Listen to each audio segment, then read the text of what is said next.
ጤና ይስጥልኝ ክቡራንና ክቡራት ተከታታዮቻችን፣ ይህ ኢትዮ ሆምስ ነው። ኢትዮ ሆምስ ዘወትር በዚህ ሰዓት በቤትና በግንባታ ስራዎች ላይ የምንወያይበት ፕሮግራማችን ነው ማለት ነው። ዛሬም እንደተለመደው የተለያዩ ፕሮግራሞችን ይዘንላችሁ ቀርበናል ማለት ነው። ዛሬ የምንወያየው ባለፈው ሳምንት በጀመርነው መሰረት የኢንተሪየር ዲዛይን አይነቶችን እናያለን ማለት ነው። ባለፈው ፕሮግራማችን በኢንተሪየር ዲዛይን ቤታችንን እንዴት ውድና ተፈላጊ ማድረግ እንደምንችል አይተን ነበረ። ዛሬ ደግሞ የተለያዩ አይነት የኢንተሪየር ዲዛይን ስታይሎችን ወይም ትሬንዶችን እናያለን ማለት ነው። ብዙ አይነት የኢንተሪየር ዲዛይን ስታይሎች አሉ። ከነዚህ ውስጥ የተወሰኑትን መርጠን ከኛ ሀገር የቤት ስራዎች ጋር ሊሄዱ የሚችሉ ዘመናዊ የኢንተሪየር ዲዛይን ስታይሎችን ወይም ትሬንዶችን እናያለን ማለት ነው። ከነዚህ ውስጥ የመጀመሪያው የሚሆነው ሞደርን የሚባለው ወይም ዘመናዊ የኢንተሪየር ዲዛይን ስታይል ወይም ትሬንድ የምንለው ነው ማለት ነው። ሞደርን ወይም ዘመናዊ የምንለው የኢንተሪየር ዲዛይን ስታይል ከ20ኛው ክፍለ ዘመን መጀመሪያና እስከ መካከለኛው 20ኛው ክፍለ ዘመን መካከለኛው ጊዜ ድረስ ያደገ ወይም የተጸነሰ ከዛ ጊዜ ውስጥ የተነሳ የኢንተሪየር ዲዛይን ሀሳብ ነው ማለት ነው። ይህ የኢንተሪየር ዲዛይን ሀሳብ ወይም ስታይል የምንለው ብዙ አይነት ካራክተሪስቲክሶች አሉት። ካሉት ዋና ዋና የሚባሉ ካራክተሪስቲክሶች ወይም ባህሪያት መካከል ሲምፕሊሲቲ ወይም ክሊን ላይን የምንለው ቀላልና ቀጥተኛ የሆኑ መስመሮችን እንዲሁም ደግሞ ፈገግ ያሉ ቀለሞችን፣ ጸዳ ያሉ ወይም ደግሞ የጸዱ የዲዛይን ስታይሎችን የምናይበት እና ፈንክሽናሊቲ ወይም ደግሞ ውጤታማነትን በግልጽ ሊያሳይ የሚችል የኢንተሪየር ዲዛይን ስታይል ነው ማለት ነው። ይህ ሞደርን ወይም ዘመናዊ የምንለው የኢንተሪየር ዲዛይን አይነት ማለት ነው። ዋና ዋና ፊቸሮቹ ወይም ኪ ፊቸርስ የምንላቸው ዋና ዋና መገለጫዎቹ ክሊን ስትሬት ላይንስ ኤንድ ፍላት ሰርፌስ የምንላቸው ወይም ደግሞ ዝም ያለ ቀጥተኛ መስመር ያላቸው፣ ያልተሸበሩ፣ ብዙ ግርግር የሌላቸው ግልጽ የሆኑ የዲዛይን ተቾች የምናይበት የዲዛይን አይነት ነው ማለት ነው። እንዲሁም ደግሞ ኒውትራል ከለሮችን ወይም ኒውትራል ከለር ማለት መካከለኛ የሆነ የከለር አይነት ማለት ነው። መካከለኛ የሆነ ወይም ኒውትራል የምንላቸው የከለር ፓሌቶችን የምንመለከትበት ነው። እነዚህ የከለር አይነቶች ነጭ ወይም ደግሞ ጥቁር፣ ግሬይ ወይም ቤዥ ከለሮችን የምንመለከትበት ኒውትራል ከለር እንለዋለን። ብዙዎቹ የኢንተሪየር ዲዛይኖች እነዚህ ኒውትራል ከለሮች በደማቅና በለስላሳ መንገድ ይመርጧቸዋል። አብዛኞቹ የኢንተሪየር ዲዛይን አይነቶች ወይም ስታይሎች የሚመክሩት ኒውትራል ከለር ነው። ነገር ግን ድምቀታቸው መሳሳትና መድመቅ ላይ ምናልባት ልዩነት ይኖራቸው ይሆናል እንጂ አብዛኞቹ ኒውትራል ከለርን ይመርጣሉ። ይህ ሞደርን የምንለው የኢንተሪየር ዲዛይን አይነት ደግሞ ከሁሉም በተለየ መንገድ ኒውትራል ከለርን የሚመርጥ፣ ምክንያቱም ሲምፕል እና ስትሬት ላይኖችን፣ ፍላት ሰርፌሶችን፣ ስሙዝ የሆኑ ነገሮችን የሚመርጥ አይነት የኢንተሪየር ዲዛይን ስታይል ስለሆነ ይህንን ኒውትራል ከለሮችን በአብዛኛው ይጠቀማል ማለት ነው። ኤንድ ኦልሶ ኢንፋሳይዝ የሚያደርጋቸው ፋንክሽናል ስፔሶችን ማብዛት ላይ ኢንፋሳይዝ ያደርጋል ማለት ነው። ኦፕን ፍሎሮችን ይፈጥራል። ኦፕን ፍሎር ወይም ግልጽ የሆነ ወለል የማሳየት ሰፊ ቦታዎችን የመፍጠር ባህሪ ያለው ዋና ዋና መገለጫዎች ወይም ኪ ፊቸርስ የምንላቸው ናቸው ማለት ነው። የሚጠቀማቸው ኮመን ማቴሪያሎች ግላስ ወይም መስታወት፣ ብረት፣ ፖሊሽድ ውድ ወይም ደግሞ ለስላሳ የእንጨት ገጽታዎችን በአብዛኛው ይጠቀማል ማለት ነው። የነዚህ የኢንተሪየር ዲዛይኖች የየራሳቸው የሆነ የፈርኒቸር አጠቃቀም፣ ረግ ወይም ደግሞ ምንጣፍ ወይም ደግሞ ካርፔትስ ኦር ቴክስታይሎች የመሳሰሉትን አርት ወይም ደግሞ ግድግዳ ላይ የሚሰቀሉ ስዕሎች፣ ቅርጻ ቅርጾችን የመሳሰሉትን በየራሳቸው ስታይል ይመርጣሉ ማለት ነው። ስለዚህ በዚህ አይነት የሞደርን ኢንተሪየር ዲዛይን ላይ የምንጠቀማቸው ፈርኒቸሮች ልክ እንደ መነሻ ሀሳቡ ሁሉ ሲምፕል፣ ስትሬት፣ ስሙዝ የሆኑ የፈርኒቸር አይነቶችን ይመርጣል ማለት ነው። ላይክ ስሌክ ላይንስ የምንላቸው ሚኒማሊስት ፎርሞች። ሚኒማሊስት ፎርም ማለት ራሱ ሚኒማሊስት አንድ የኢንተሪየር ዲዛይን አይነት ነው።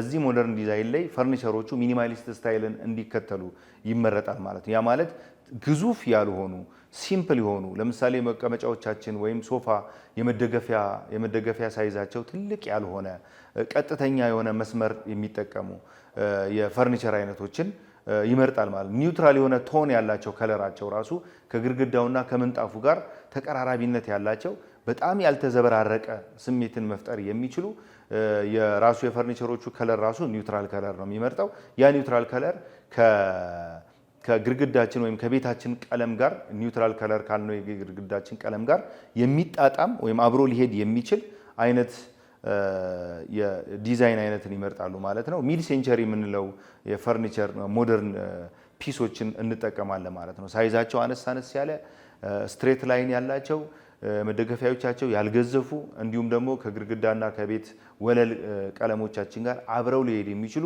ሲምፕል ስሙዝ ፍላት የፈርኒቸር ስታይሎችን ይጠቀማል ማለት ነው ያው ማቴሪያል ላይ በብዛት ውድ እና ሌዘር ሰምታይምስ ደግሞ አንዳንድ ጊዜ ክሮም እና ግላስ የፈርኒቸር አይነቶችን ልናገኝ እንችላለን ማለት ነው ሞደርን ላይ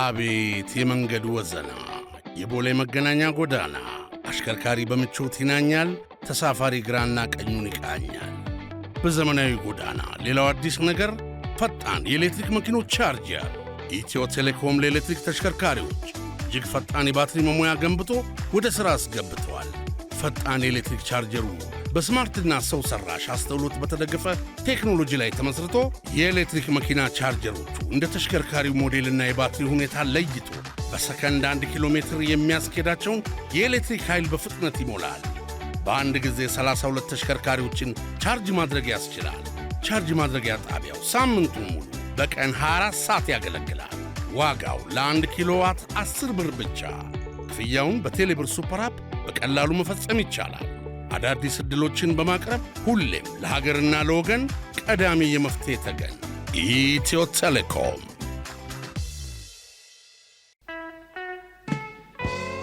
ከግርግር ከትርምስ ከውከት ቱማታ የራቀ ፍጹም ማራኪ ቦታ ያለ ከፍታው ላይ ጋራ ላይ ሰላም ከሰፈነበት ንጹህ አየር ከሚነፍስበት ጋራ ላይ ሆቴል ሲመጡ ማራኪ መስተንግዶ ሁሉ ሙሉ በሆነባቸው ቢፈልጉ በተናጠል በጥንዳሊያም በቤተሰብ አረፍ የሚሉባቸው ምቹና ሰላማዊ የመኝታ ክፍሎቹ የላውንደሪና የአዳራሽ አገልግሎቱ ጣት የሚያስቆረጥም ምግብና መጠጡ እረ ምኑ ቅጡ ለርሶ ለደንበኛው ለንጉሱ ንግስቲቱ ጠበር ግፍባይ ጋራ ላይ ከቴራሱ ላይ ሆነው የንጦጦን ነፋሻና ንጹህ አየር እየማጉ በአረንጓዴው ደን እየተማረኩ ድፍን አዲስ አበባን እየቃኙ በዚሁ በቴራሱ ላይ የላውንጅ የሳውናና ስቲም አገልግሎት ዘና ይበሉ ጋራ ላይ ሆቴል አዲሱ ገበያ ጎጃም በር መውጫ አጅፕ ኦይል ፊት ለፊት ያገኙናል ቢያሻው በ0989 050607 ወይም በ0930 098783 ይደውሉ ጋራ ላይ ይበሉ ከገቡበት ወዲያ እረ ባልወጣሁ የሚያስብል ጋራ ላይ ሆቴል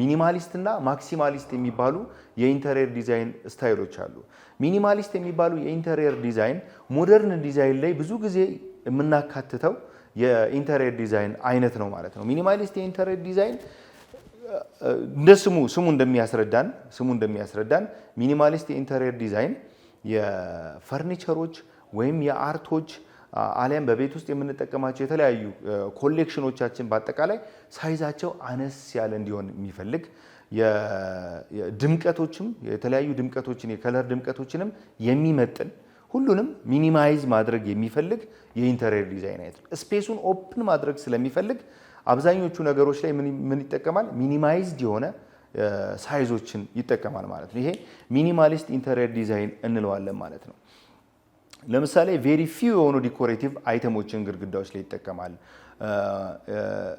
ሞኖክሮም የሆኑ ከለር ሼሞችን ያ ማለት ወደ ተመሳሳይነት ያመዘኑ የኢንተሪየር ዲዛይን አይነቶችን ወይም ቀለሞችን ይጠቀማል ማለት ነው ክሊን እና አንብሮክን የሆኑ ላይኖች ልክ ሞደርን ላይ የምንጠቀማቸው አይነት ክሊን ኤንድ አንብሮክን የሆኑ ላይን እንጠቀማለን ማለት ነው ፎከስ ኦን ኢሴንሻልስ ኦንሊ አስፈላጊ የሆኑ ነገሮች ላይ ብቻ ፎከስ የሚያደርግ የኢንተሪየር ዲዛይን ታይፕ ነው ማለት ነው ይህ የሚኒማሊስት የኢንተሪየር ዲዛይን የሚፈልጋቸው የፈርኒቸር አይነቶች ፈርኒቸር ስታይሉ ላይ በምንሄድበት ጊዜ ሲምፕል ጂኦሜትሪክ ሼፕ ይጠቀማል ማለት ነው። ሲምፕል ጂኦሜትሪክ ሼፖችን ይጠቀማል። ክሊን ላይኖች፣ ፍላት ሰርፌሶች ኤንድ ላይት ፍሬሞችን ፈርኒቸሮች ላይ ልናገኝ እንችላለን ማለት ነው።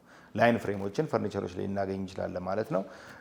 እንዲሁም ደግሞ ሎ ፕሮፋይል የሆኑ ዲዛይኖች ለምሳሌ ትንንሽ የሆኑ ከርቪ ቁጭ ቁጭ የሚሉ የፈርኒቸር ሶፋዎችን ልናገኝ እንችላለን ማለት ነው።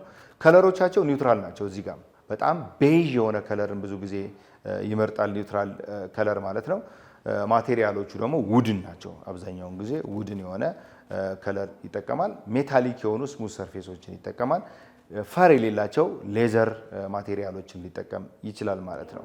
ረጎቹን ወይም ደግሞ ምንጣፎቹን በምናይበት ጊዜ ሶሊድ እና ሲምፕል የሆኑ ፓተርኖችን ነው ማለት ነው የሚጠቀመው።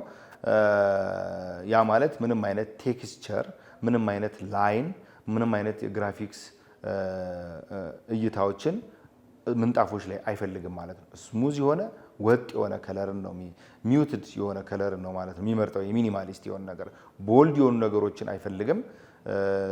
እንዲሁም ደግሞ ትልልቅ የሆኑ ሳይዞችን አይፈልግም። ደማቅ የሆኑ ከለሮችን አይፈልግም። ሁሉንም ፍላጎቶች ሚኒማይዝ የሚያደርግ የኢንተሪየር ዲዛይን አይነት ነው ማለት ነው ሚኒማሊስት የምንለው።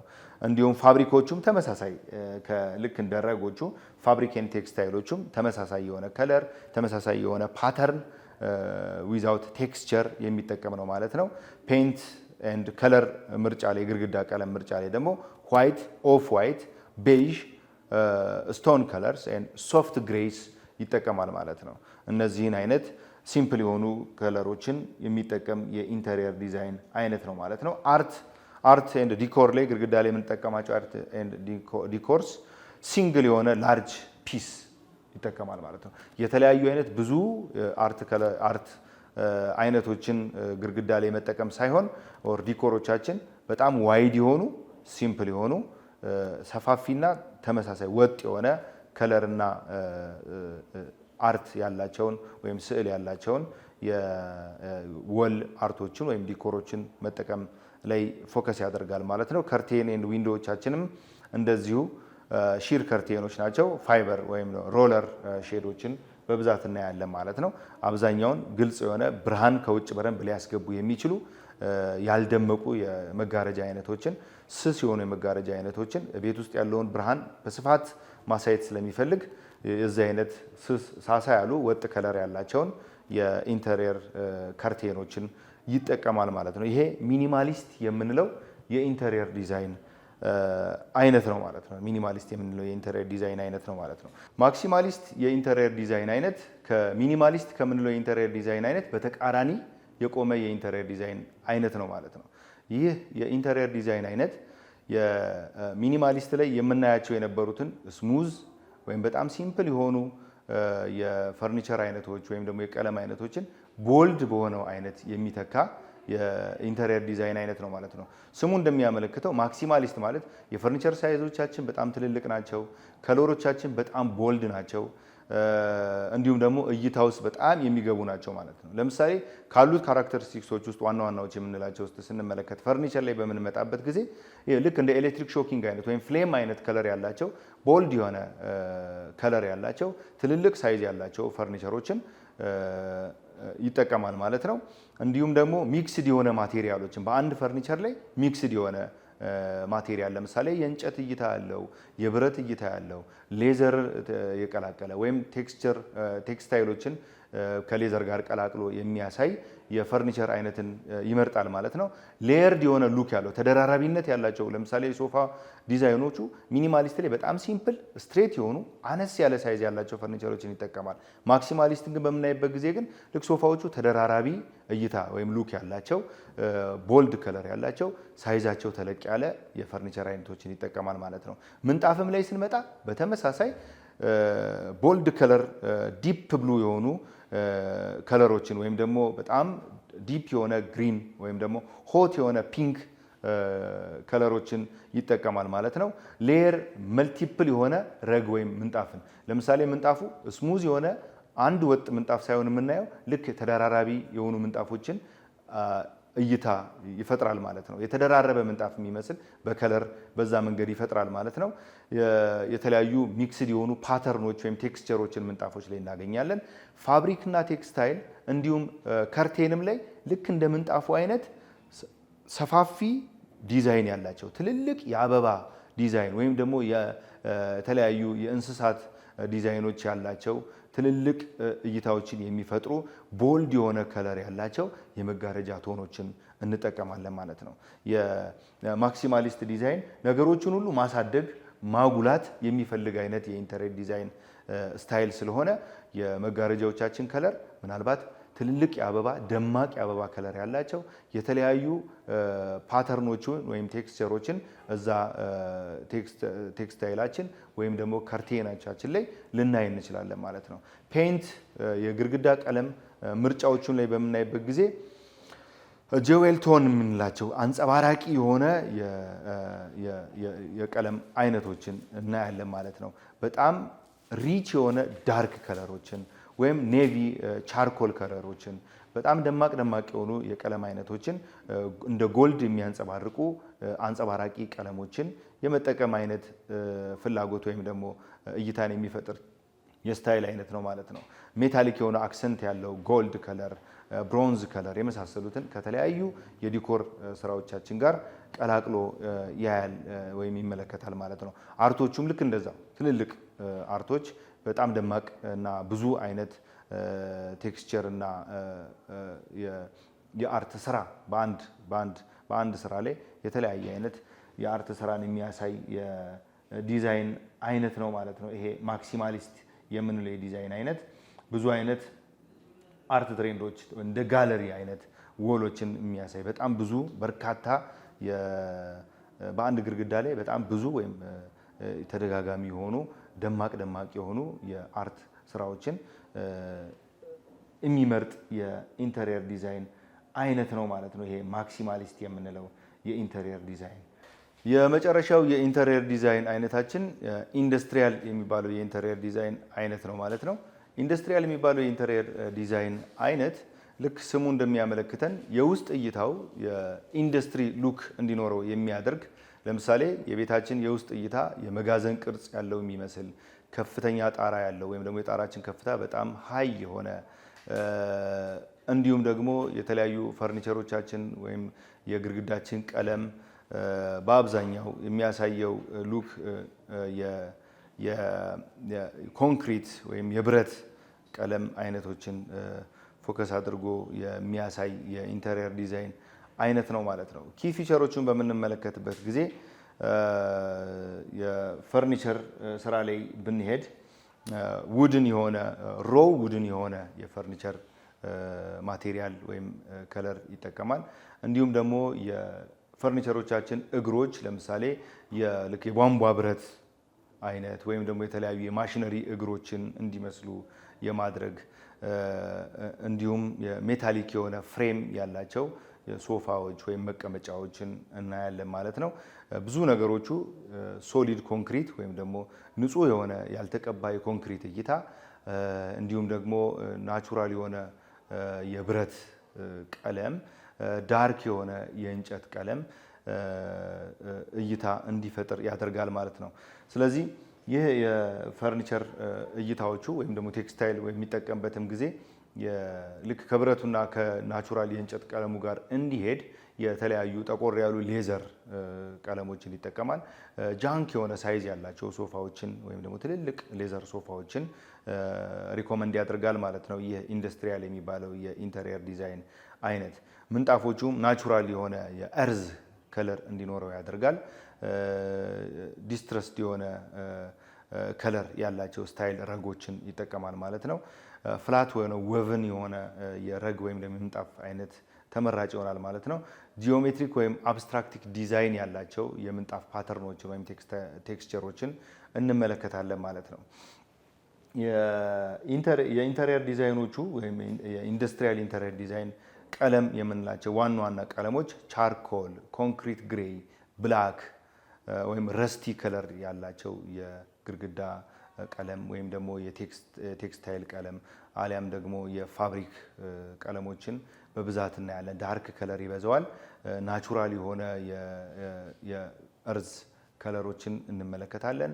ወይም ደግሞ ንጹህ የሆነ ያልተቀባ የኮንክሪት እይታ እንዲኖረው ያደርጋል። የተለያዩ የብረት ቀለሞችን ወይም የብረት ፍሬሞችን በተለያዩ የፈርኒቸር እና የአርት ዲኮሮቹ ላይ እናገኛለን ማለት ነው። አርት ዲኮሮቹን በምንመለከትበት ጊዜ የሜካኒካል ዲዛይኖችን ወይም ደግሞ የሜካኒካል ዲዛይኖች ስንል የማሽነሪ ዲዛይኖች ሊሆኑ ይችላሉ፣ አውቶሞቲቭ ዲዛይኖች ሊሆኑ ይችላሉ። የመሳሰሉትን የአርት አይነቶች በግድግዳዎች ላይ እንመለከታለን። ብላክ ኤንድ ዋይት የሆኑ ብላክ ኤንድ ዋይት ከለር ያላቸው ነገር ግን ሜካኒካል ሉክ ያላቸው ቦልት ኤንድ ነቶችን የሚያሳዩ የተለያዩ ሴክሽን ዲዛይኖችን የሜካኒካል ሴክሽን ዲዛይኖችን በብዛት ሪኮመንድ ያደርጋል። ምንድነው ይሄ የሚያመለክተው? ከውስጥ የኢንተሪየር ዲዛይናችን ኢንዱስትሪያል ሉክ እንዲኖረው ወይም ደግሞ የፋብሪካ አይነት ቴስት እንዲኖረው ከውስጥ የምንመለከተው የግድግዳ ቅርጾች የመጋዘን ቅርጽ እንዲኖራቸው ከለሮቹ ዳርክ እንዲሆኑ ይመርጣል ማለት ነው። ስለዚህ ይህ የኢንተሪየር ዲዛይን አይነት በአንዳንድ የሰዎች ፍላጎት ለምሳሌ በፕሮፌሽናቸው ሊሆን ይችላል ሰዎቹ አሊያም በፍላጎት ወይም ቴስቶቻቸው ብዙ ጊዜ እንደዚህ አይነት የኢንዱስትሪ ቴስት ያላቸው ሰዎች ካሉ እንደዚህ አይነት የኢንተሪየር ዲዛይኖችን ሊመርጡ ይችላሉ ማለት ነው። የዛሬውን ፕሮግራማችንን በዚህ ጨርሰናል። በሚቀጥለው ፕሮግራማችን ደግሞ በሌላ የኮንስትራክሽን እና የዲዛይን ሀሳቦች ላይ ተመልሰን እንገናኛለን ማለት ነው። ሌሎች የኢትዮ ሆምስ ፕሮግራሞች በዚሁ ይቀጥላሉ። ይህ ፕሮግራም ግን በዚህ ተጠናቋል ማለት ነው። የተለያዩ የኢንተሪየር ዲዛይን ሀሳቦችን ከፈለጋችሁ ወይም ማማከሮችን፣ ስልጠናዎችን ከፈለጋችሁ ከታች ባሉ ስልኮች በመደወል ኮንታክት ልታደርጉን ትችላላችሁ ማለት ነው። የተለያዩ የኢንተሪየር ዲዛይን ወይም የኮንስትራክሽን ስልጠናዎችን በተያያዥነት ስለምንሰጥ በእነዚህ ከታች በተቀመጡ ስልክ ቁጥሮች ኮንታክት ልታደርጉን ትችላላችሁ ማለት ነው። ስለነበረን ቆይታ እናመሰግናለን። ጤና ይስጥልኝ።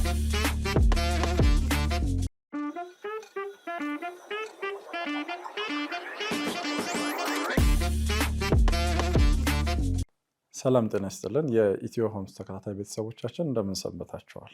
በተለያዩ ማህበራዊ ሚዲያዎች ከእናንተ ከተመልካቾቻችን በስልክ በመደወል እንዲሁም መልእክት በመላክ የሚቀርቡልን ሕግ ተኮር የሆኑ ከመኖሪያ ቤትና ከይዞታ ጋር ተያያዥነት ያላቸውን ጥያቄዎች እያሰባሰበን ምላሽ የምንሰጥበት ሳምንታዊ ፕሮግራማችን ተጀምሯል። ከእናንተ ከተመልካቾቻችን ሲቀርቡ የነበሩ ጥያቄዎችን በማሰባሰብ ምላሽ የምንሰጥ በመሆኑ ጥያቄዎቹን ከነ ምላሽና ከነ ሕግ ተኮር ማብራሪያዎቻቸው ጋር እንድትከታተሉ እየጋበዝን ሌሎች ጥያቄዎች፣ አስተያየቶችና በሕግ ዙሪያ ላይ ሊመለሱላችሁ የሚገቡ ጥያቄዎች ካሏችሁ በተለያዩ የማህበራዊ ሚዲያ አማራጮች እንዲሁም በመደበኛ ስልክ በመደወል እንዲሁም ቴክስት በማድረግ ጥያቄዎቻችሁን ልትልኩልን ትችላላችሁ። ለዛሬ ከእናንተ ከተመልካቾቻችን የቀረቡልን ጥያቄዎች መርጠን ተመሳሳይነት ይዘት ያላቸውን ጥያቄዎች ማብራሪያ እንሰጥባቸዋለን። የመጀመሪያው ጥያቄ ሙላት ጀንበሬ የተባለው አድማጫችንና ተመልካቻችን ከሲዳማ ክልል የላከልን ጥያቄ ሲሆን የጥያቄው መሰረታዊ ሀሳብ ባለቤቴ ከወላጆች ገንዘብ ተበድሯቸው እኔንም ልጆቹንም ጥሎን ስለጠፋ ከውርስ ሰርዘውኝ አርፈዋል። እኔም በፍርድ ቤት የውርስ ክፍፍል ውስጥ እንድካተት መጠየቅ አልችልም ወይ በማለት ጠይቀዋል። የጥያቄያችን መሰረታዊ ሀሳብ ባለቤታቸው የሆኑት ግለሰብ ከወላጅ ቤተሰቦቻቸው ገንዘብ በብድር መልክ ከወሰደ በኋላ ግን ቤተሰቦቹን ጥሎ የጠፋ በመሆኑ ወላጆች በዚህ ምክንያት ጥፋተኛው አንቺ ነሽ በሚል ምክንያት ልጃቸውን ከውርስ የሰረዙበት መሆኑን ጠቅሰው ከውርስ እንዳትካፈል የከለከሉ መሆኑን በማንሳታቸው ምክንያት ወላጅ አባትና እናት ከዚህ ዓለም በሞት ሲለዩ ከውርስ የመካፈል መብትን ሌሎች ወራሾች አትችልም ብለው ክርክር ስላቀረቡባት የተነሳ ጥያቄ ነው። ከውርስ የመነቀልን ጉዳይ በተመለከተ በፍትሐብሔር ሕጋችን ላይ በግልጽ እንደተመለከተው ስለ ውርስ በሚደነግገው የሕግ ክፍል ላይ በግልጽ እንደሰፈረው አንድ ወላጅ ልጁን ከውርስ ለመንቀል የሚችልባቸው ምክንያቶች በፍትሐብሔር ሕጋችን ላይ በግልጽ ተመልክተዋል። እነሱ ምክንያቶች በፍትሐብሔር ሕግ ላይ በግልጽ እንደተመለከቱት የመጀመሪያውና ቀዳሚው ምክንያት ወራሽ ሊሆን እንዳይገባ የተባለው ግለሰብ በሟች ላይ ወይም ደግሞ አውራሽ በሆነው ሰው ላይ የመግደል ሙከራን ከፈጸመ ወይም ደግሞ የግድያ ወንጀልን የፈጸመ ከሆነ ከውርስ የሚነቀል ይሆናል። ከዛ በተጨማሪም በሁለተኛነት በሐሰተኛ የምስክርነት ቃል በመስጠት በዛ ግለሰብ ላይ ወይም ደግሞ በሟች ላይ እንዲሁም በሚስቱ ወይም በልጆቹ ላይ ከ15 ዓመት በላይ ሊደርስ የሚችል ጽኑ እስራትን ሊያስቀጣ የሚችል ወንጀልን የሐሰተኛ የምስክርነት የሰጠ ከሆነ ከውርስ ይነቀላል። ተመልካቻችን የጠየቁን ጥያቄ ግን ከዚህ ጥያቄ ሀሳብ ውጪ ይሆናል። እሱም ምንድነው? ባለቤታቸው ገንዘብ ተበድሮ በነበረበት ጊዜ ላይ ገንዘቡን ከተበደረ በኋላ ገንዘቡን ይዞ የጠፋ በመሆኑ ወላጆች ልጃችንን ከውርስ ነቅለናታል ብለው ኑዛዜ ተናዘው በመሆኑ ምክንያት ሌሎች ወራሾች እህታችን ከውርስ የተነቀለች ስለሆነ ከውርስ ውስጥ ልትገባ አይገባም ብለው መቃወሚያ በማቅረባቸው ነው። ይህንን ጉዳይ በተመለከተ በፌዴራል ሰበር ሰሚ ችሎት በተለያዩ ቅጽና መዝገብ ቁጥሮች እንደተመለከተው በውርስ ሕጉ ላይ በግልጽ ከተመለከቱት የውርስ መንቀያ ምክንያቶች ውጪ አልጦረኝም፣ አልተንከባከበኝም፣ ይህንን ዕዳውን አልከፈለም በሚል መነሻነት ወራሽ የሆነን ግለሰብ ሊያውም ልጅን ከውርስ መንቀል የማይቻል መሆኑን በግልጽ ተመልክቷል። በመሆኑም ተመልካቻችን የጠየቁት ጥያቄን በተመለከተ ከውርስ የሚያስነቅላቸው ምክንያት ባለመሆኑ በፍርድ ቤት ተገቢውን ክርክር አቅርበው የውርስ ድርሻ ተካፋይ እንዲሆኑ ለመጠየቅ ይችላሉ። ሁለተኛው ከርብቃ ግርማ ከምትባል ተመልካቻችን የቀረበው ጥያቄ ነው። አንድ በሀገራችን የታወቀ ሪል ስቴት ገንዘብ ቆጥቡና ቤት ስሩ ሲል ማስታወቂያ ሰምቼ ውል ተዋውዬ ቤቱን በ1 ዓመት ውስጥ ሊያስረክበኝ ቃል ገብተውልኝ ነበር። ነገር ግን ይህንን ቃል ከገቡበት ጊዜ አንስቶና ቅድመ ክፍያ ክፈይ የተባልኩትን ገንዘብ ከከፈልኩኝ ጊዜ አንስቶ እስካሁን ድረስ ቤቱንም ሳያስረክቡኝ ገንዘቡንም ሊመልሱልኝ ፈቃደኛ ሳይሆኑ 2 ዓመት ሞልቶታል። የሪል ስቴቶች ጉዳይ ምን ይሻላል የሚል ጥያቄ አቅርበውልናል። ለሁላችሁም ተመልካቾች ከዚህ በኋላ በሚኖሩን ፕሮግራሞች ላይ በሰፊው ከሪል ስቴት ጋር የሚደረጉ ግብይቶች ምን መምሰል አለባቸው፣ የሪል ስቴት ውሎችስ እንዴት ባለ ሁኔታ መመርመር አለባቸው፣ ሪል ስቴቶች በተለይ ቤትን ገንብተን እንሸጣለን የሚሉ ሪል ስቴቶች በገቡት የውል ስምምነት ወይም ደግሞ በሰጡት የተስፋ ቃል መሰረት ቤቱን በወቅቱ ሰርተው ባያስረክቡ ገንዘብ የከፈለ ሰው እጣ ፈንታው ምን ሊሆን ይችላል የሚሉትን እውነተኛ የሆኑ ጉዳዮችን ይዘን ሰፊ የሆኑ ተከታታይ ፕሮግራሞችን እንደምናቀርብ ቃል እንገባለን። ነገር ግን ተመልካቻችን ያቀረበችልን ጥያቄ ምላሽ ለመስጠት ያክል አንድ ግለሰብ ቅድመ ክፍያ በመክፈልም ይሁን ሙሉ ክፍያ በመክፈል ከሪል ስቴት ጋር የውል ስምምነት የገባ ሰው በገባው የውል ስምምነት መሰረት በተገባለት የውል ግዴታ ዘመን መሰረት ቤቱን ሊረከብ ይገባል። ሪል ስቴቶችን በተመለከተ ከዚህ በኋላ በሚኖሩ ፕሮግራሞች በሰፊው የምንሰራቸው ፕሮግራሞች እንደተጠበቁ ሆነው 2 አይነት ሪል ስቴቶች በሀገራችን ይስተዋላሉ። የመጀመሪያዎቹ ሪል ስቴቶች ቤትን ቅድመ ክፍያ ቤቱን ከሚገዛው ሰው ላይ በመቀበል ከመሰረቱ አንስተው ቤትን ገንብተው ሰርተው የሚያስረክቡ ሪል ስቴቶች ናቸው። ሁለተኛው ሪል ስቴቶች የተሰሩ ቤቶችን የመጨረሻ ወይም ደግሞ ፊኒሽንግ የምንለውን ስራ በመስራት እንዲሁም ደግሞ መከናወን ያለባቸውን ህጋዊ ጉዳዮች አከናውነው ለቤት ፈላጊዎች የሚያስረክቡ ሪል ስቴቶች ናቸው። ተመልካቻችን የጠየቁት ጥያቄ ቤቱን ከስር መሰረቱ አንስቶ ግንባታ ፈጽሞ ለማስረከብ የውል ስምምነት የገባ የሪል ስቴትን አይነት የሚመለከት ነው። ተመልካቻችን እንደጠቀሱት በተሰጣቸው የውል ስምምነት መሰረት መክፈል የሚገባቸውን ክፍያ ከከፈሉ በኋላ ሪል ስቴቱ ግን ለተከታታይ 2 ዓመታት ቤቱን በገባላቸው ቃል መሰረት ሊያስረክባቸው አልቻለም።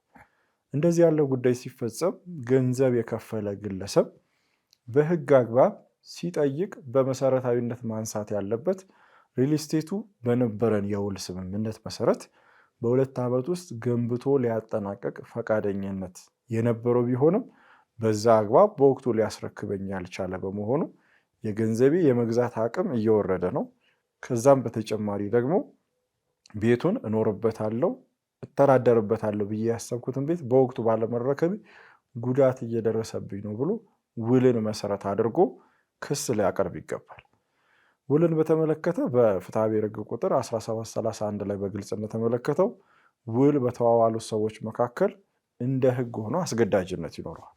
ስለዚህ በሪል ስቴቱና የሪል ስቴቱን ቤት ግብይት በሚፈጽመው ሰው መካከል የሚያደርጓቸው ውሎች ከመደበኛው የፍትሐ ብሔር ህጎች አስቀድሞ አስገዳጆች ይሆናሉ።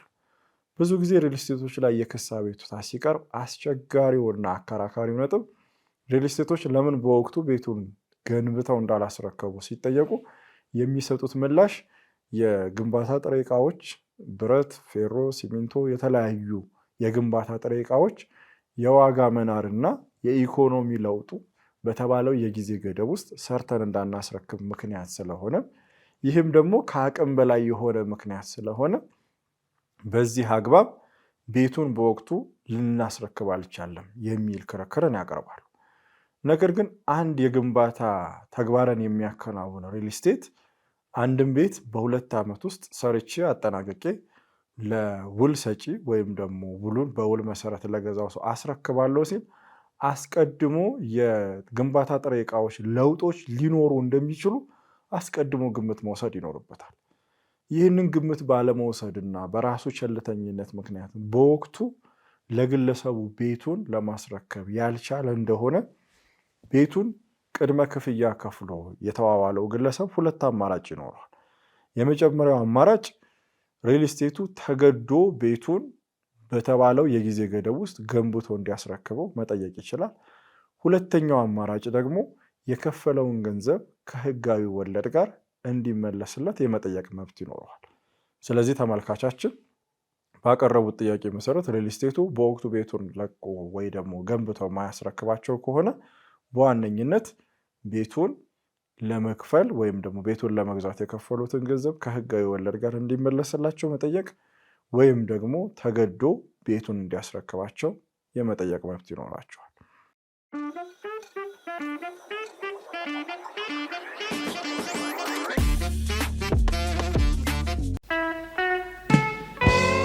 ከግርግር ከትርምስ ከውከት ቱማታ የራቀ ፍጹም ማራኪ ቦታ ያለ ከፍታው ላይ ጋራ ላይ ሰላም ከሰፈነበት ንጹህ አየር ከሚነፍስበት ጋራ ላይ ሆቴል ሲመጡ ማራኪ መስተንግዶ ሁሉ ሙሉ በሆነባቸው ቢፈልጉ በተናጠል በጥንዳሊያም በቤተሰብ አረፍ የሚሉባቸው ምቹና ሰላማዊ የመኝታ ክፍሎቹ የላውንደሪና የአዳራሽ አገልግሎቱ ጣት የሚያስቆረጥም ምግብና መጠጡ እረ ምኑ ቅጡ ለእርሶ ለደንበኛው ለንጉሱ ንግስቲቱ ጠብር ግፍ ባይ ጋራ ላይ ቴራሱ ላይ ሆነው የእንጦጦን ነፋሻና ንጹህ አየር እየማጉ በአረንጓዴው ደን እየተማረኩ ድፍን አዲስ አበባን እየቃኙ በዚሁ በቴራሱ ላይ የላውንጅ የሳውናና ስቲም አገልግሎት ዘና ይበሉ። ጋራ ላይ ሆቴል አዲሱ ገበያ ጎጃም በር መውጫ አጅፕ ኦይል ፊት ለፊት ያገኙናል። ቢያሻው በ0989 050607 ወይም በ0930 098783 ይደውለው። ጋራ ላይ ይበሉ። ከገቡበት ወዲያ እረ ባልወጣሁ የሚያስብል ጋራ ላይ ሆቴል። አቤት የመንገዱ ወዘና! የቦሌ መገናኛ ጎዳና አሽከርካሪ በምቾት ይናኛል፣ ተሳፋሪ ግራና ቀኙን ይቃኛል። በዘመናዊ ጎዳና ሌላው አዲስ ነገር ፈጣን የኤሌክትሪክ መኪኖች ቻርጀር። ኢትዮ ቴሌኮም ለኤሌክትሪክ ተሽከርካሪዎች እጅግ ፈጣን የባትሪ መሙያ ገንብቶ ወደ ሥራ አስገብተዋል። ፈጣን የኤሌክትሪክ ቻርጀሩ በስማርትና ሰው ሰራሽ አስተውሎት በተደገፈ ቴክኖሎጂ ላይ ተመስርቶ የኤሌክትሪክ መኪና ቻርጀሮቹ እንደ ተሽከርካሪው ሞዴልና የባትሪ ሁኔታ ለይቶ በሰከንድ 1 ኪሎ ሜትር የሚያስኬዳቸውን የኤሌክትሪክ ኃይል በፍጥነት ይሞላል። በአንድ ጊዜ 32 ተሽከርካሪዎችን ቻርጅ ማድረግ ያስችላል። ቻርጅ ማድረጊያ ጣቢያው ሳምንቱን ሙሉ በቀን 24 ሰዓት ያገለግላል። ዋጋው ለ1 ኪሎዋት 10 ብር ብቻ። ክፍያውን በቴሌብር ሱፐር አፕ በቀላሉ መፈጸም ይቻላል። አዳዲስ ዕድሎችን በማቅረብ ሁሌም ለሀገርና ለወገን ቀዳሚ የመፍትሄ ተገን ኢትዮ ቴሌኮም።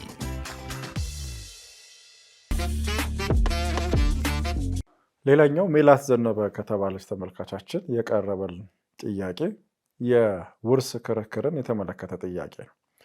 ጥያቄውን በዋነኝነት ሰላም የኢትዮ ሆምስ አዘጋጆች ወንድሜና ሚስቱ 3 ልጆች አሏቸው፣ በጋራ የወለዷቸው።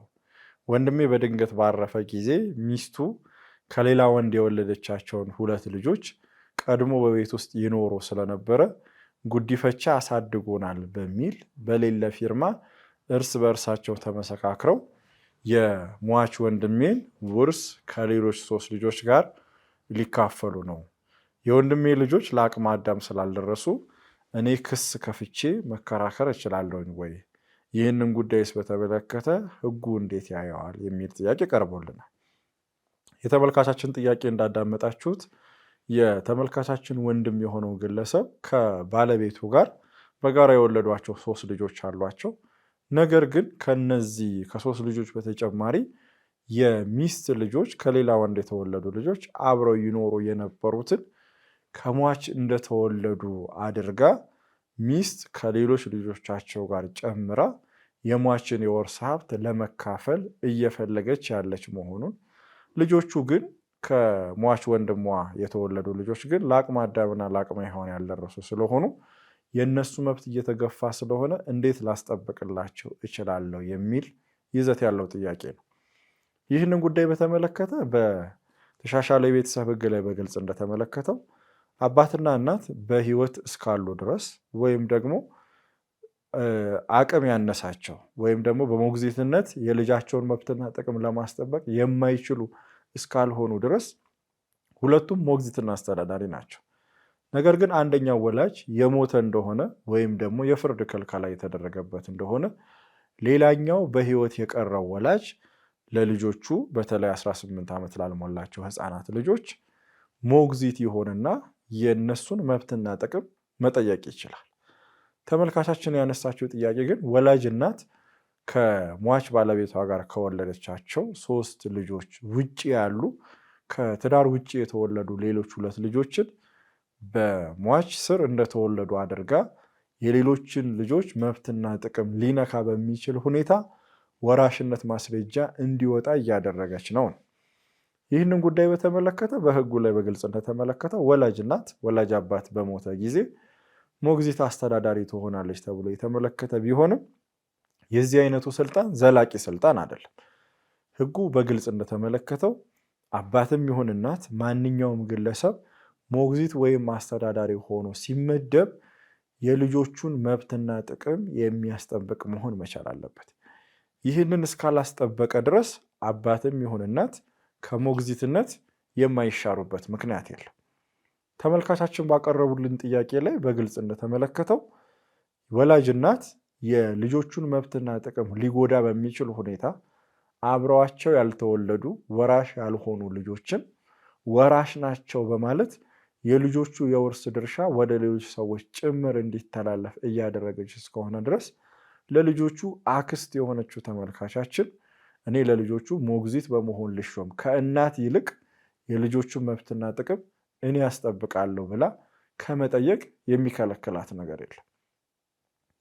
እንደዛ ከሆነ ቀጣዩ ሂደት የሚሆነው አንድ ግለሰብ ወይም ደግሞ ተመልካቻችን ሞግዚትነት ካሳወጀች በኋላ የልጆቹን መብትና ጥቅም የሟች ወንድሟን ወይም ደግሞ የልጆቹን ወላጅ አባት የውርስ ሀብት ንብረት ማጣራት ተደርጎ ክፍፍል ይደረግልኝ ብሎ ከመጠየቅ የሚከለክላት ምንም አይነት ምክንያት አይኖርም።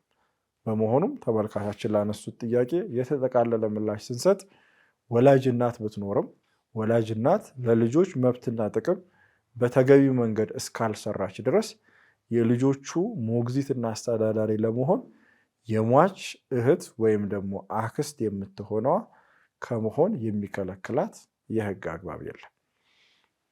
ሌላኛው ሰላም የምትባል ተመልካቻችን ከሳር ቤት ያቀረበችልን ጥያቄ አለ።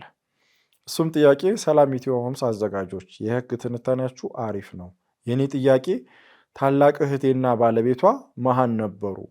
በጽሁፍም ባይሆን ለተለያዩ ሰዎችና ለንስሐ አባታቸው ጭምር እኔን እንደ ልጃቸው እንደሚያዩኝና ወራሽ መሆኔን ተናግረዋል።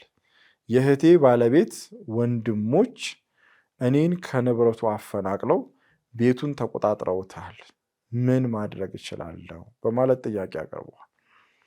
እዚህ ላይ ይህንን ጥያቄ በደንብ ከማምራራታችን በፊት በሀገራችን ጉዲፈቻን በተመለከተ ወይም ደግሞ አንድን ሰው በጉዲፈቻ እንደ ተወላጅ ልጅ ማድረግን በተመለከተ የሚስተዋለው መሰረታዊ ስህተት ግንዛቤ መፍጠር ያስፈልጋል።